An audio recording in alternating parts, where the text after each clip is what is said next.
Hay silencios que gritan más fuerte que cualquier palabra, silencios que se sientan a la mesa en el lugar de un hijo que ya no llama, o de una pareja que comparte un techo, pero no la vida. Son las grietas silenciosas que recorren los cimientos de lo que llamamos hogar, fracturas invisibles que duelen en el alma. Viendo estos restos, nos hacemos las preguntas más profundas del corazón humano. ¿Es posible pegar los pedazos rotos de un hogar? ¿Existe realmente una fuerza divina capaz de sanar las heridas del rencor y la distancia?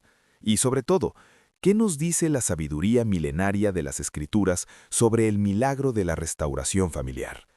Para encontrar las respuestas, nuestro viaje de hoy se dividirá en tres partes esenciales.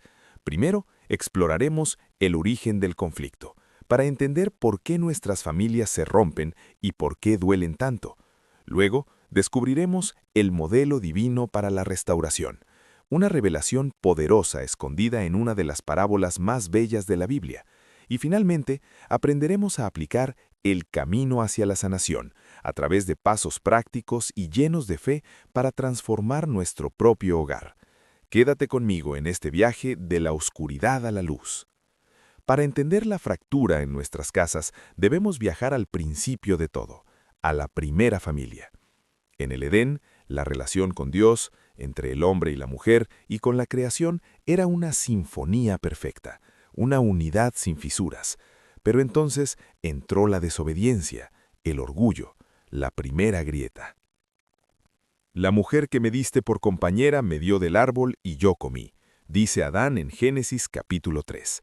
En esa sola frase, no solo se rompió la confianza con Dios, sino también la unidad familiar. La culpa reemplazó a la compañía, el miedo a la confianza. Esa primera fisura se convirtió en el legado trágico de la humanidad. Y esa grieta inicial no tardó en convertirse en un abismo. La vemos en la siguiente generación, con los primeros hermanos. La envidia en el corazón de Caín envenenó la sangre que compartía con Abel.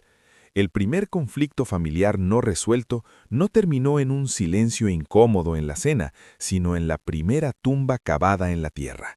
Desde entonces, el eco de esa tragedia resuena en cada hogar. La familia es como un espejo en el que aprendemos quiénes somos, pero cuando ese espejo se rompe por el orgullo, la traición, la amargura o la negligencia, cada fragmento refleja una imagen distorsionada de nosotros mismos y de los demás. Intentamos juntar los pedazos, pero los bordes son filosos y nos cortan. Cada pieza fuera de lugar nos recuerda la imagen completa que una vez fue y ya no es. Este es el dolor que todos en algún momento hemos sentido. Este es el diagnóstico. La herida es profunda y es tan antigua como la humanidad misma. Pero el reconocer la enfermedad es el primer paso para buscar la cura. Y si la fractura es tan antigua, debemos preguntarnos, ¿acaso el plan de Dios para la restauración no es igual de eterno y poderoso? La respuesta a esta pregunta nos lleva directamente al corazón de nuestra fe y a la siguiente etapa de nuestro viaje. Habiendo comprendido la profundidad de la herida, es momento de buscar la medicina en la fuente de toda sanación. En el Evangelio de Lucas, capítulo 15, Jesús nos entrega no solo una historia, sino el plano maestro de la restauración divina, la parábola del Hijo Pródigo. Observemos la primera etapa, la ruptura. Un hijo exige su herencia, lo que en esa cultura era como desear la muerte de su padre. Toma su parte y se va a una tierra lejana. Rompe la relación, desprecia el hogar, elige el yo por encima del nosotros. ¿Cuántos de nosotros hemos visto o vivido esta misma historia? Un portazo, una llamada cortada, una decisión egoísta que abre un abismo. Lejos del hogar, la libertad se convierte en esclavitud, la abundancia en miseria. Y es aquí, en el punto más bajo, en el lodo de sus peores decisiones, donde ocurre el primer milagro, el arrepentimiento. Lucas 15:17 dice, y volviendo en sí. Este es el punto de inflexión, es el momento en que el orgullo se quiebra y da paso a la humildad. Es el reconocimiento de que el camino regresar a casa, por vergonzoso que sea, es el único camino hacia la vida. Pero la parte más revolucionaria de esta historia no está en el Hijo, sino en el Padre. La parábola dice que, y cuando aún estaba lejos, lo vio su Padre, y fue movido a misericordia, y corrió. ¡Corrió! En esa cultura, un patriarca jamás corría. Era indigno, pero este padre se despoja de su dignidad, de su orgullo, de las normas sociales, y corre. Corre para cerrar la distancia que el pecado de su hijo había creado. Este es el corazón del modelo divino. La restauración no se basa en el merecimiento del Hijo, sino en la gracia incondicional del Padre. El Padre no dice, te lo dije, no pide explicaciones, no impone un periodo de prueba. En su lugar, ordena el mejor vestido, el anillo de la autoridad restaurada y las sandalias de la filiación. Celebra con una fiesta. El abrazo del Padre lo cubre todo, lo limpia todo, lo restaura todo. Y la parábola no termina ahí. Jesús nos presenta al hermano mayor, el que se quedó, el que cumplió con su deber. Su corazón está lleno de justicia propia y resentimiento. Él también está lejos del Padre, no en distancia física, sino en el espíritu. Esto nos enseña que las barreras en la familia no solo las construyen los que se van, sino también los que se quedan y guardan rencor. La restauración completa requiere que tanto el pródigo como el justo aprendan a vivir bajo la misma gracia. Este modelo nos revela el secreto. Eclesiastés 4, versículo 12 nos dice, el cordón de 3 dobleces no se rompe pronto. En una familia, el padre, la madre, los hijos son los hilos. Pero cuando la tensión los debilita, se necesita un tercer hilo, un hilo divino. La gracia de Dios, el perdón incondicional, la humildad, ese es el tercer doblez que nos une cuando nuestras propias fuerzas fallan.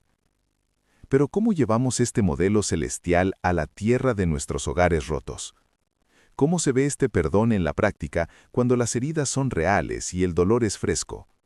Ese es el puente que debemos cruzar ahora, en la parte final de nuestro viaje. Habiendo visto el mapa divino, ahora debemos aprender a caminar por él. En Japón existe un arte antiguo llamado kintsugi. Cuando una pieza de cerámica se rompe, no la desechan, la reparan con oro, creyendo que la pieza es más hermosa y valiosa por haber estado rota. Las cicatrices no se ocultan, se celebran. Esta es la imagen perfecta de la restauración familiar en las manos de Dios. Nuestras familias no están destinadas a ser perfectas, sino a ser restauradas por su gracia dorada. Pero ¿cómo aplicamos este oro a nuestras grietas? Aquí hay 4 pasos fundamentales, anclados en la sabiduría bíblica. Primero, el perdón radical. Colosenses 3:13 nos exhorta, soportándoos unos a otros y perdonándoos unos a otros si alguno tuviere queja contra otro. De la manera que Cristo os perdonó, así también hacedlo vosotros. El perdón no es un sentimiento, es una decisión. Es la decisión de cancelar una deuda, tal como el padre de la parábola canceló la del hijo pródigo. No significa olvidar el dolor, sino elegir no usar ese dolor como un arma contra el otro nunca más. Es el primer y más costoso gramo de oro que aplicamos a la grieta. Segundo, la humildad que construye puentes. El orgullo dice, ellos deben venir a mí. La humildad pregunta, ¿cómo puedo ir yo hacia ellos? Filipenses 2:3 nos guía. Nada hagáis por contienda o por vanagloria, antes bien con humildad, estimando cada uno a los demás como superiores a él mismo. La humildad es el solvente que disuelve el resentimiento del hermano mayor. Es dar el primer paso incluso si crees tener la razón. Es decir, lo siento, no solo por lo que hiciste, sino por el dolor que causaste. Es la laca que une las piezas rotas. Tercero, la comunicación con gracia. Efesios 4:29 nos advierte, ninguna palabra corrompida salga de vuestra boca, sino la que sea buena para la necesaria edificación, a fin de dar gracia a los oyentes. Nuestras palabras pueden ser las piedras que rompieron la vasija o pueden ser el bálsamo que sana las heridas. La restauración requiere aprender a hablar y, más importante aún, a escuchar. Hablar la verdad en amor, sin acusaciones, expresando nuestro propio dolor en lugar de señalar la falta del otro. Y cuarto, la paciencia divina. La restauración de una familia no es un evento, es un proceso. Es como cultivar un jardín. Requiere tiempo, cuidado constante, regar con oración y arrancar las malas hierbas del rencor una y otra vez. Habrá días de sol y días de tormenta, pero debemos confiar en que Dios, el jardinero divino, está obrando bajo la superficie, fortaleciendo las raíces incluso cuando no vemos el crecimiento. No te rindas. La sanación profunda es un maratón, no una carrera de velocidad. Estos pasos no son una fórmula mágica, son un acto de fe. Es invitar al artesano divino a tomar los fragmentos de nuestro hogar y unirlos, no para que vuelvan a ser como antes, sino para crear algo nuevo, más fuerte y más hermoso, marcado por la historia de su gracia redentora. Hoy comenzamos nuestro viaje con preguntas cargadas de dolor. ¿Es posible pegar los pedazos rotos? La parábola del Padre nos grita que sí. ¿Existe una fuerza capaz de sanar? El abrazo que corre a nuestro encuentro nos demuestra que esa fuerza es el amor incondicional de Dios. ¿Qué nos dice la sabiduría milenaria? Nos ofrece un mapa claro: el arrepentimiento humilde, la gracia que restaura y el perdón que celebra. Tu familia, mi familia, ninguna familia es un caso perdido para el artesano divino. Las grietas que hoy te parecen abismos insalvables son la oportunidad para que la luz dorada de su gracia entre y haga su obra más bella. No se trata de borrar las cicatrices, sino de permitir que Él las transforme en testimonios de su poder redentor. Si algo debes llevarte de nuestro encuentro de hoy, que sea esto: tu familia no está definida por sus fracturas, sino por la gracia de Dios que puede llenarlas de oro. Que la paz de Dios que sobrepasa todo entendimiento restaure hoy cada grieta en tu hogar, uniéndolos en amor, perdón y la esperanza inobracable de su gracia redentora. Amén.